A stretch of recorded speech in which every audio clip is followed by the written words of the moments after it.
तो प्यारे विद्यार्थियों नमस्कार, स्वागत है आप सबका एक और नए वीडियो में। प्यारे विद्यार्थियों, आज हम यहाँ पर देखने वाले हैं कक्षा 11वीं के लिए आपका रसायन शास्त्र विषय का पूरा क्वेश्चन पेपर और इसके पूरे सॉल्यूशन को। तो चलो जल्दी से हम आगे बढ़ते हैं, देखते हैं समझते हैं कि कक्षा 11वीं का आपका रसायन शास्त्र विषय का पूरा क्वेश्चन पेपर कैसा आएगा। जी हाँ प्यारे विद्यार्थियों, यहाँ से हम पूरा का पूरा क्वेश्चन पेपर देखेंगे और ये जो क्वेश्चन पेपर मैं आपको बताने वाला हूँ प्यारे विद्यार्थियों, ये आपकी सप्लीमेंट्री परीक्षाओं के लिए है। तो चलो जल्दी से हम आगे बढ़ते हैं, समझते हैं आपकी सप्लीमेंट्री परीक्षा के पूरे क्वेश्चन पेपर को और इसके पूरे सॉल्यूशन को। तो देखो कुछ इस प्रकार का क्वेश्चन पेपर होगा जो कि आपकी सप्लीमेंट्री परीक्षाओं के लिए है। यहाँ से आप लोग देख लें। तो देखो पहला क्वेश्चन निम्नलिखित में सही विकल्प चुनिए। पहला क्वेश्चन CO2 में 44 ग्राम में अणु संख्या है। तो देखो 6 × 10⁻23 इसका राइट आंसर आ जाएगा। प्रश्न नंबर 2 को पढ़ते हैं। एक आदर्श गैस में समतापी प्रसार में है। तो देखो यहाँ पर इसका बी नंबर का इसका राइट आंसर आएगा। सबसे दुर्बल अम्ल है। तो देखो CH3COOH इसका राइट आंसर होगा। एनिलीन को निम्न विधि से शुद्ध करते हैं। तो देखो भाप और आसवन के द्वारा इसको शुद्ध किया जाता है। उसके बाद में अगला क्वेश्चन, मार्स गैस में मुख्य अवयव। तो देखो मार्स गैस में मुख्य अवयव होगा आपका CH4। इस प्रकार से आप लोग इनको देख लें। अगला क्वेश्चन पढ़ते हैं, प्रश्न नंबर 6। आधुनिक आवर्त सारणी में कितने वर्ग होते हैं। तो देखो इसमें 18 वर्ग होते हैं। जल का एक अणु अधिकतम हाइड्रोजन बंध बनाता है। तो देखो 4 बंध बनाता है। इस प्रकार से यहाँ तक के सभी क्वेश्चन को आप लोग देख लीजिएगा। अब इसके बाद में इधर आ जाते हैं, इन प्रश्नों को पढ़ते हैं। देखो प्रश्न नंबर 2 में आपसे इस प्रकार के क्वेश्चन पूछे गए हैं। प्रश्न नंबर 2 को पढ़ते हैं। पहला क्वेश्चन, रासायनिक यौगिक में उसके अवयवी तत्वों का अनुपात सदैव रहता है। क्या रहता है? स्थिर। बेंजील कार्बनिक आयन का स्थायित्व मीथेन कार्बनिक आयन से होता है। क्या होता है? अधिक। यहाँ पर आपको अधिक लिखना है। एंट्रोपी की इकाई है। तो देखो एंट्रोपी की इकाई का सूत्र ये लिखा है, यहाँ से आप लोग इसको नोट कर लेंगे। उसके बाद में उच्च इलेक्ट्रॉन बंधुता युक्त परमाणु की आयनन ऊर्जा होती है। तो देखो यहाँ पर आपको लिखना अधिक होती है।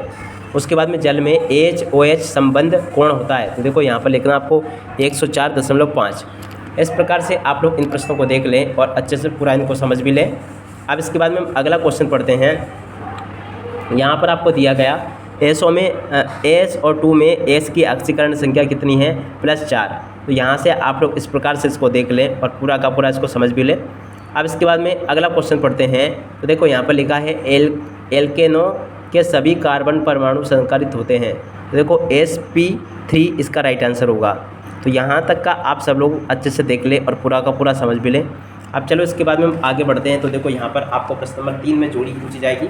अब देखो जोड़ी का मिलान आपको कैसे करना। pH की जोड़ी मिल जाएगी H+ से, मुक्त मूलक की जोड़ी मिल जाएगी आपकी अनुचुंबकीय से, मोजले की जोड़ी मिल जाएगी आपकी परमाणु संख्या से, S ब्लॉक वाले समूह की जोड़ी मिल जाएगी 2 से, द्विगुण की जोड़ी मिल जाएगी E × D।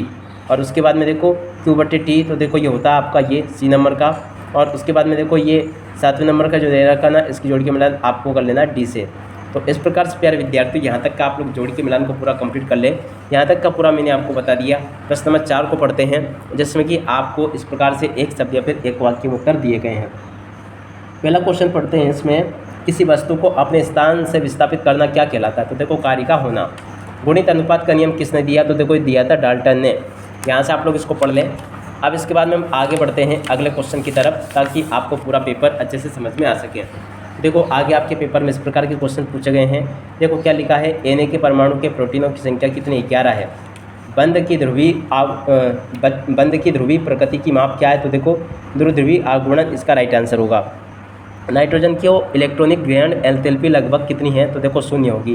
क्षारीय पोटेशियम परमैंगनेट विलयन का क्या कार्य करता है? तो देखो ये बायर यानी कि अभिकर्मक कार्य करता है।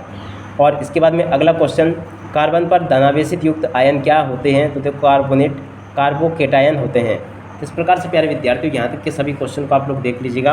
उम्मीद करता हूँ कि सभी के सभी जो मैंने आपको वेरी मोस्ट टाइम के क्वेश्चन समझाए, ये आपको काफ़ी पसंद आए होंगे और आप सब लोग अब अपनी परीक्षाओं के पेपर में आसानी से पास जरूर हो जाओगे।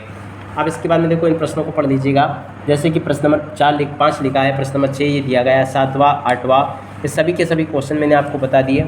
अब इसके बाद में हम आगे बढ़ते हैं, अगले क्वेश्चन को देखते हैं। तो देखो आगे आपके पेपर में इस प्रकार के क्वेश्चन होंगे। यहाँ से आप लोग इनको देखते चलें और बराबर से आप सब लोगों को इनके सामने ही देखिएगा, पूरा का पूरा इनको लिख लेना है। इसी प्रकार के क्वेश्चंस होंगे जो कि आपके पेपर में आपसे परीक्षाओं में पूछे जाते हैं। तो आप सब लोग इनको देख लें और इसके बाद में देखो इधर आ जाते हैं, इन प्रश्नों को पढ़ते हैं। तो देखो आप लोग इनको भी देख लें पूरा का पूरा। देखो यहाँ तक के सभी क्वेश्चन मैंने आपको बता दिए। उम्मीद करता हूँ कि पूरा क्वेश्चन पेपर आपको समझ में अच्छी प्रकार से जरूर आ गया होगा। अब इसी के साथ में इस वीडियो को यहीं पर पूरा करते हैं। नमस्कार, जय हिंद, जय भारत।